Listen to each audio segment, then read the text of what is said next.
अर का ओले रे मना मेरा तू सतगुरु का ओले रे। हे मेरे मन, तू संसार के अंदर भटकता फिरता है, तू सतगुरु का बन जा। लेकिन ये मन है कि मानता नहीं, ये कभी किधरी भागता है, कभी किधरी भागता है, कभी किधरी जाता है। विषय किसु और मन ये जावता है बार बार, नाम की जे बात कहूं तो ये सुनता ही नहीं कन में। प्यास जब लागे जब जल ही में रहे मन, और भूख जब लागे तब यू मन रहे अन्न में। घेर घेर मन ताई अंतर लगाई रहे, भाग भाग जावे यू तो रवे नहीं तन में। ये शरीर को ही छोड़ के निकल जाता है, रहे नहीं तन में। दास तो गुलाब कहें मन की सो गति, अब बे भेद ना पटत इसका, यू तो कदे घर में कदे बन में। यानी ये 1 मिनट में निचला नहीं बैठता, शिथिर नहीं होता। उदाहरण के तौर को ऊपर एक पेड़ को ऊपर एक बंदर को छोड़ दो, वो बंदर 1 मिनट भी निचला नहीं बैठेगा। कदे उस डाली पर कूदेगा, कभी उस डाली पर कूद गया, कभी फल तोड़ के फेंक दिए, कभी पत्ते तोड़ के बगा दिए, कभी डाली को पकड़ के झूलने लग गया। यानी उसने करनी शरारतबाजी है।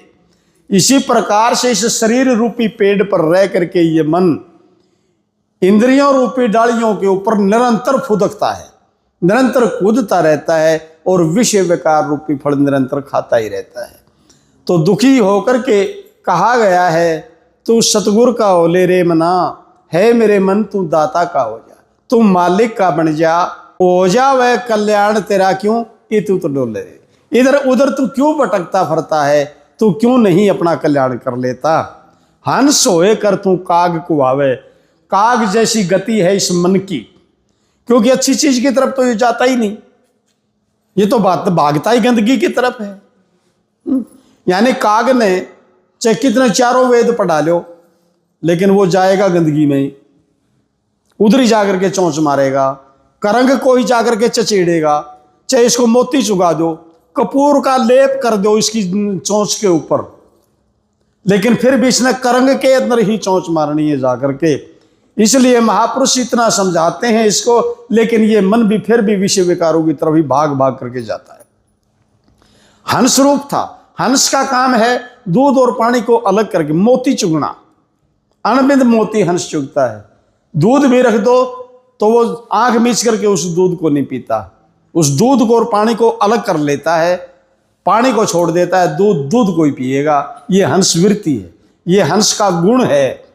और काग, काग ने किमें दे दो, उसने चाहे दही मिल जाओ और चाहे उसने बिस्टा मिल जाओ, उसने तो चोंच मारने से काम है।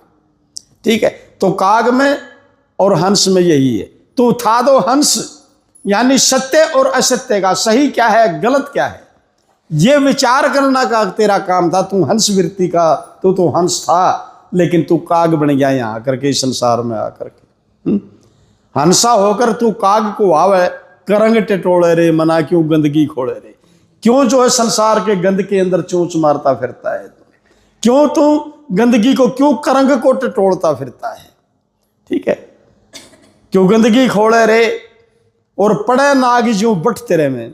अहंकार इतना होगा, थोड़ी ही इसमें समझाने की कोशिश करो या थोड़ा हा कह दो तो नाग की तरह इसके अंदर बट पड़ते हैं, बड़ पड़ते हैं, इसमें सांप की तरह बड़ पड़ते हैं।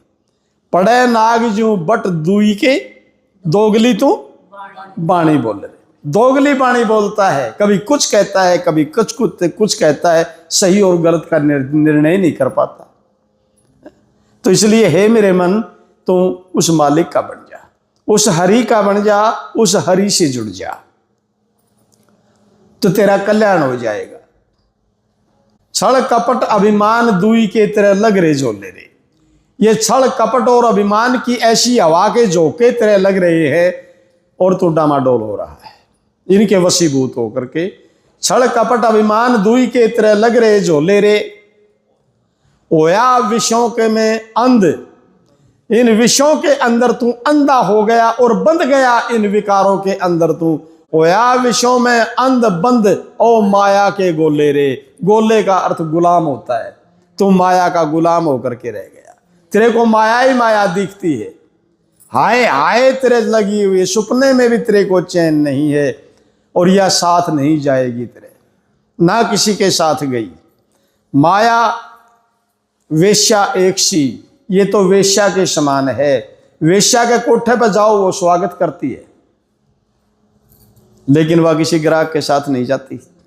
इसी प्रकार तू संसार में आया तो माया ने तेरा बड़ा स्वागत करा।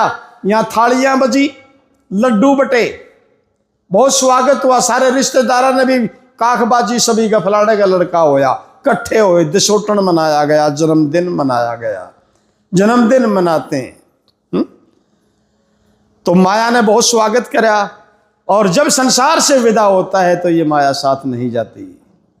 तो माया वेश्या एक सी, एक के इनकी बात, ये तो आए हुए का आदर करे और ना संग किसी के जात, किसी के साथ नहीं जाती, ये तो आए हुए का ही स्वागत करती है। और इस माया का वशीभूत होकर के आज भाई का गला काटने लग रहा है।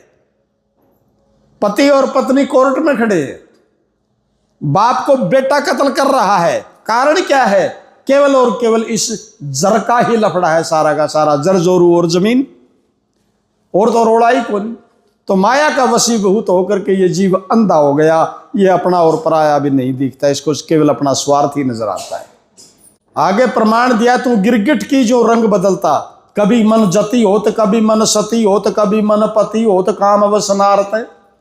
यू कभी जति बन जाता है, कभी यू सती बन करके खड़ा हो जाता है, और कभी यू पति बन के खड़ा हो जाता है। ये मन की गति है। यू नाना भांत भांत के रूप बदलता है, कभी कुछ बनता है, कभी यू देवता बन करके बैठ जाता है, और कभी यू राक्षस भी बन जाता है। यही तो इसके अनेकों भांत भांत के रूप हैं इसके, लेकिन इसकी पहचान तो संत ही करते हैं कि ये रूप है इसका कौन कौन सा। ठीक है, तो इसलिए यू पकड़ में नहीं आता, बहुत कठिन है इसको पकड़ना, इसको कंट्रोल करना। ठीक है, जैसे गिरगिट है, वो कभी पीला रंग धारण करता है, यानी जिस भी पेड़ पर चढ़ा उसी का रूप धारण कर लेगा, कहीं काला, कहीं लाल, कहीं गुलाबी बन जाता है। ठीक है, किरकोड़िया जिसको तुम बोलते हो। ठीक है, तो गिरगिट की जो रंग बदलता, बता तने कैसे तोले रे मना, तने कैसे तोले रे, तने क्यों कर तोलू है मेरे मन, तू तो गिरगिट की तरह पल पल के अंदर रंग बदल पलटता है, तू तो पल के अंदर ही कुछ का कुछ बन जाता है। गिरगिट की जो रंग बदलता, तने कैसे तोले रे मना, बता तने कैसे तोले रे। जड़ी कर्म की बेड़ी, और जड़ी कर्म की बेड़ी गुरु बिन बता तने कौन सा खोले रे। तेरे कर्मों की बेड़ी पांव के अंदर पड़ी हुई है, तो बिना सतगुरु के ये बेड़ी संसार के अंदर खोलने वाला कोई नहीं है। ये कर्म फांस में बंधा हुआ जीव अनेकों बार जन्मता है, मरता है, फिर जन्मता है, फिर मरता है, और फिर भी मरना इसका बाकी रह ही जाता है। अनेकों बार पीछे मर मर के अब मानस के जन्म के अंदर आए, अब फिर मरना सामने खड़ा है कि एक दिन मरना ही होगा, सभी कहते हैं। तो ये मरना कहीं मुकेगा, कहीं अंत होगा इस मरने का, कहाँ मिटेगा यू, कहाँ इसकी आखिरी सीमा आएगी, विचार का विषय। तो इसलिए सतगुरु ही इस भावबंधन से इस जीव को छुटा सकते हैं, दूसरा और कोई नहीं। ठीक है, आगे प्रमाण दिया, सतगुरु आनंद सेज सुहावे। सतगुरु ही उस आनंद रूपी सेज के ऊपर इस जीव को सहजे सुख की निंद्रा सुला सकते हैं, वो सक्षम है। सतगुरु आनंद सेज सुहावे, ओके सुगरा सो ले रे, यानी तू गुरु का होकर के उस सेज पे तू सो के तो देख, उस आनंद को, उसको प्राप्त तो करके देख। हो गुरुमुख सो ले रे, कह दास हरपाल, अगर तू फिर भी नहीं माने तो फिर खा इस कोड़े रे। अगर फिर भी तेरे ये बात समझ में नहीं आती तो फिर डूब मर इस भवसागर के अंदर, डूबता रो और मरता रो, खा छोड़ खा गोते इसी भवसा, इस दुखों के सागर के अंदर भटकता फिर। तो ऐसा वाणी का भाव था।